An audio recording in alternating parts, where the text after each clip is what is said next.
Bienvenida o bienvenido a esta exploración en profundidad. Hoy nos metemos de lleno en un texto, absolutamente fundamental, de esos que marcan un antes y un después. El capítulo 12 del Génesis. La fuente que tenemos es el propio texto, claro. Nos vamos a centrar en ese momento clave del llamamiento de Abraham, su respuesta inicial, el viaje y ese episodio tan tenso en Egipto. Y a ver, ¿qué buscamos aquí? Pues ir un poco más allá de leerlo sin más. Queremos desgranar los eventos, sí, pero sobre todo entender esas promesas divinas tan enormes que se hacen aquí. Y también las complejidades, muy humanas, que vemos casi desde el principio. ¿Qué impulsa a un hombre de 75 años a dejarlo todo atrás? Y cómo afronta los primeros obstáculos serios. Porque la historia arranca con una fuerza tremenda, una promesa divina que podría cambiar el mundo, dirigida a Abraham, que ya tenía sus años. Y casi seguido llegan las pruebas. Pruebas que miden su fe, claro, pero que también ponen sobre la mesa temas éticos bastante, incómodos. Venga, vamos a meternos en harina. El capítulo empieza con una instrucción directa, muy directa, de Jehová a Abraham. Le dice: «Vete de tu tierra y de tu parentela y de la casa de tu padre a la tierra que te mostraré». Es una orden que implica un desarraigo total, ¿no? Dejar atrás toda seguridad, toda identidad conocida hacia lo desconocido. Pero claro, esta exigencia tan radical no viene sola. Viene con una promesa que es, francamente, extraordinaria. Jehová le asegura que hará de él una nación grande, que le bendecirá personalmente, que engrandecerá su nombre, que lo hará famoso. Y añade algo más. El mismo Abraham será una bendición. Casi nada, y la cosa no queda ahí. La promesa sigue creciendo. Se le dice: «Bendeciré a los que te bendijeren, y a los que te maldijeren, maldeciré», como un escudo divino, ¿no? Pero luego llega la culminación, una frase con una resonancia, que llega hasta hoy: «Y serán benditas en ti todas las familias de la tierra». Justo ahí. Ahí es donde la narrativa da un salto cualitativo impresionante. Esa última frase: «Serán benditas en ti todas las familias de la tierra», eleva la promesa. Ya no es algo solo personal para Abraham o para su futura nación. Claro. Le da una dimensión universal. No estamos hablando solo del destino de Abraham o sus descendientes directos. Desde el minuto 1 se está marcando una hoja de ruta con implicaciones globales. Es fascinante cómo se siembra ya esta idea de una bendición que, a través de este hombre y su linaje, pues, alcanzará a toda la humanidad. Es una declaración de intenciones de una magnitud, asombrosa para ese contexto. Totalmente de acuerdo. Esa visión universal tan temprana es impactante. ¿Y cómo reacciona Abraham ante semejante llamado y promesa? Pues obedece. El relato nos dice que a sus 75 años... 75 años. Sí, una edad en la que la mayoría pensaría más en retirarse que en empezar de cero, ¿no? Pues sale de Aram, tal como Jehová le había dicho, y no se va solo, ¿eh? Se lleva a su esposa Sarai, a su sobrino Lot, todos los bienes que habían acumulado y, ojo a este detalle, a las personas que habían adquirido en Aram. Lo que sugiere que ya tenía una casa, un grupo importante a su cargo. Ponen rumbo a la tierra de Canaán. La narración describe cómo llegan, atraviesan el país hasta un lugar concreto, Siquem, junto al encinar de Moré. Y justo ahí el texto desliza una información que no es casual para nada. Sí. Dice: «El cananeo estaba entonces en la tierra». Exacto. Esa pequeña frase es tremendamente significativa. Es como un recordatorio inmediato de que la tierra prometida pues no es un lienzo en blanco, no está vacía esperando. Claro. Ya tiene habitantes, los cananeos. Y esto introduce, desde el principio, una tensión ahí latente. La promesa divina se va a tener que cumplir en un escenario complejo, ya poblado, lo que, inevitablemente, pues prefigura futuros conflictos, negociaciones, desafíos para Abraham y los suyos. No es una simple entrega de llaves de un sitio vacío, vamos. Buen punto. Esa coexistencia forzosa le añade una capa de realismo y de dificultad desde el minuto 1. Y es precisamente en Siquem, en ese contexto, donde ocurre algo importante. Jehová se aparece otra vez a Abraham. Y esta vez la promesa se hace más concreta. Se liga al lugar físico. «A tu descendencia daré esta tierra». Y ante esta confirmación, ¿qué hace Abram? Pues edifica allí mismo un altar a Jehová, su primer acto de culto que se registra en Canaán. El viaje no para ahí. Desde Siquem, Abram se mueve hacia el sur, a una zona de montañas al este de Betel. Monta su campamento entre Betel y Jai, y de nuevo repite el gesto. Sí. Construye otro altar, el segundo, e invocó el nombre de Jehová. Parece que va como marcando su ruta con estos puntos de conexión divina, ¿no? Después sigue avanzando, viajando poco a poco hacia el Negev, la región del sur. Es que la construcción de estos altares es mucho más que un simple ritual, ¿sabes? Son actos, podríamos decir, performativos de fe, en un entorno que es ajeno, potencialmente hostil. Claro. Podríamos verlos como una especie de toma de posesión espiritual, no política, ni militar, sino simbólica. Es la forma de Abraham de decir, aquí estoy yo, y aquí establezco mi relación con mi Dios. Marcan el paisaje con hitos de su fe, de ese acto que está empezando, en medio de una tierra que, como ya sabemos, pertenece a otros pueblos, con sus propias creencias y lugares sagrados. Cada altar es una declaración audaz. Entendido. Son como anclas espirituales en su camino. Pero justo cuando parece que Abram se está sentando, que está reconociendo el terreno, estableciendo esa conexión, la narración da un giro inesperado. Y bastante duro. Sobrevino una hambruna en la tierra, una hambruna severa. La misma tierra que le acababan de prometer a su descendencia se vuelve inhóspita.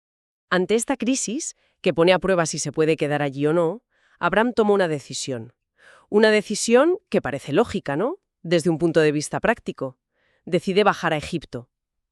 El texto dice que fue para morar allí, lo que sugiere una estancia temporal mientras pasaba la hambruna, porque era muy grave en Canaán.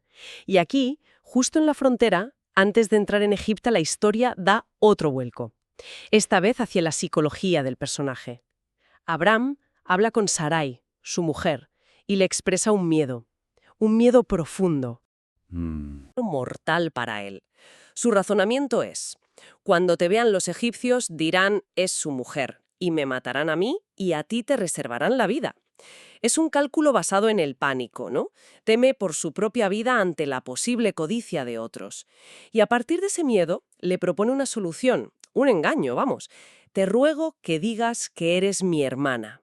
Y la justificación que le da es, brutalmente honesta en su egoísmo, para que me vaya bien por causa tuya y viva mi alma gracias a ti. Le pasa toda la carga a ella para asegurar su propio bienestar, su supervivencia. Este momento es fascinante, por la tensión que crea. Es que acabamos de ver a Abraham actuar con una fe notable, ¿no? Obedece el llamado, construye altares. Sí. Y ahora, enfrentado a un peligro percibido o real, pero que él siente como real, su respuesta no es invocar a Jehova. No es confiar en la protección divina que estaba implícita en la promesa. Su respuesta es la astucia humana, el miedo y el engaño. Tremendo. Y lo más grave, un engaño que pone a Sarai en una situación de riesgo altísimo. Vulnerabilidad moral, física. Surge la pregunta, claro. ¿Dónde queda la confianza en ese Dios que ya ha prometido engrandecer su nombre? Ser su escudo. Es un episodio que nos muestra una ambigüedad moral profunda. Y una fe, pues, todavía muy inmadura, muy humana. Es un contraste tremendo, ¿sí? ¿Y qué pasa al llegar a Egipto? Pues en parte los miedos de Abram se cumplen. Los egipcios se fijan en la belleza extraordinaria de Sarai. La noticia llega a oídos de los funcionarios de Faraón, que la alaban delante del propio rey, y el resultado es que Sarai es llevada al palacio de Faraón. No se dice explícitamente si fue a la fuerza o como un honor, pero acaba en el harén real. Y aquí viene la parte irónica. Como todos creen que Abram es solo el hermano de Sarai, y seguramente queriendo quedar bien con la familia de esta mujer tan bella que ahora está en su casa, Faraón trata a Abram excepcionalmente bien. Claro. El relato enumera las riquezas que recibe: ovejas, vacas, asnos, siervos, criadas, asnas, camellos. Parece que a corto plazo y desde un punto de vista puramente material, el plan de Abram ha funcionado. Se está enriqueciendo gracias al engaño. Pero aquí es donde la trama da un giro inesperado y cambia el protagonista de la acción. El texto afirma de forma muy clara: mas Jehová hirió a Faraón y a su casa con grandes plagas, por causa de Sarai, esposa de Abram. La intervención divina es directa. Y la causa está clara, la situación irregular y peligrosa de Sarai, la futura matriarca, en el palacio. Y fíjate cómo se resuelve todo el lío. Es fundamental notar que no es Abraham quien rectifica. Él no confiesa su mentira, no intenta sacar a Sarai de allí. No, no. La solución viene enteramente de fuera, de la acción divina. Son las plagas, inexplicables, dolorosas para Faraón y su corte, las que fuerzan una investigación. Podemos imaginar a Faraón preguntándose ¿qué ha hecho para merecer esto, no? Buscando la causa, hasta que descubre la verdad sobre Sarai y Abraham. Claro. Y aquí vemos un patrón clave, un patrón que va a resonar a lo largo de la Biblia. La promesa divina avanza y se protege a pesar de la fragilidad, del miedo, de los errores de los instrumentos humanos, no necesariamente gracias a su perfección. Dios interviene para salvar a Sarai y con ella el futuro de la promesa, aunque Abraham haya actuado de forma, bastante cuestionable. O sea, la protección divina actúa incluso cuando la confianza humana falla. Descubierta la verdad, la reacción de Faraón es inmediata. Y se verá. Llama a Abraham y le echa una bronca. Monumental. Las palabras que recoge el Génesis son durísimas, ¿eh? Sí. ¿Qué es esto que has hecho conmigo? ¿Por qué no me declaraste que era tu mujer? ¿Por qué dijiste, es mi hermana, poniéndome en ocasión de tomarla para mí por mujer? Es una reprimenda totalmente justificada desde el punto de vista de Faraón. Le han engañado, su casa ha sufrido plagas, estuvo a punto de cometer un adulterio involuntario. Un lío tremendo para él. La acusación es directa y parece que deja a Abraham sin palabras. Tras la reprimenda, Faraón no se anda con chiquitas. Le devuelve a Sarai y le da una orden clara, que se marche de Egipto. Y no es una simple invitación, ¿eh? Da órdenes a sus hombres para que escolten a Abraham, a su mujer y todo lo que tenía fuera de sus fronteras. Es una expulsión en toda regla, con escolta para asegurarse de que se van. El final de este episodio en Egipto es profundamente ambiguo y rico en matices. Por un lado, Abraham sale de allí mucho más rico de lo que entró, cargado de bienes que obtuvo, irónicamente, como consecuencia de su engaño y del estatus de Sarai. Sí, eso es verdad. Pero por otro lado, sale expulsado, humillado públicamente y reprendido moralmente por un rey pagano. Sarai es recuperada, sí, pero gracias a la intervención directa de Dios con las plagas, no por la valentía o la rectitud de Abraham. Este capítulo nos pinta un retrato muy realista de Abraham en esta etapa. Un hombre capaz de actos de fe enormes, como dejar su tierra, pero también terriblemente susceptible al miedo, y capaz de tomar decisiones éticamente, muy dudosas bajo presión. Sí. Nos revela también esta dinámica fascinante donde Dios parece como encauzar su plan, ¿no? Protegiendo los elementos esenciales de la promesa Sarai es clave para la descendencia, incluso cuando los protagonistas humanos, flaquean o se equivocan. Recapitulando entonces este intenso capítulo 12. Hemos visto ese llamamiento inicial tan potente a Abraham, con unas promesas que van a definir no solo a un pueblo, sino que aspiran a un alcance universal. Vimos su respuesta de fe, el viaje a Canaán, esos actos de marcar el territorio espiritualmente, con altares. Pero enseguida, la prueba de la hambruna lo lleva a Egipto. Y allí el miedo se impone a la fe inicial. Resulta en un engaño que pone en peligro a Sarai y la promesa misma. Y finalmente, una intervención divina contundente que rescata a Sarai, revela la verdad y redirige la situación. Aunque Abraham no se libra de la vergüenza, ¿no? De la reprimenda y la expulsión. Sale más rico, sí, pero también expuesto en su debilidad. Exactamente. Y esta secuencia de eventos deja una pregunta ahí flotando. Una reflexión que el propio relato parece invitar a hacerse.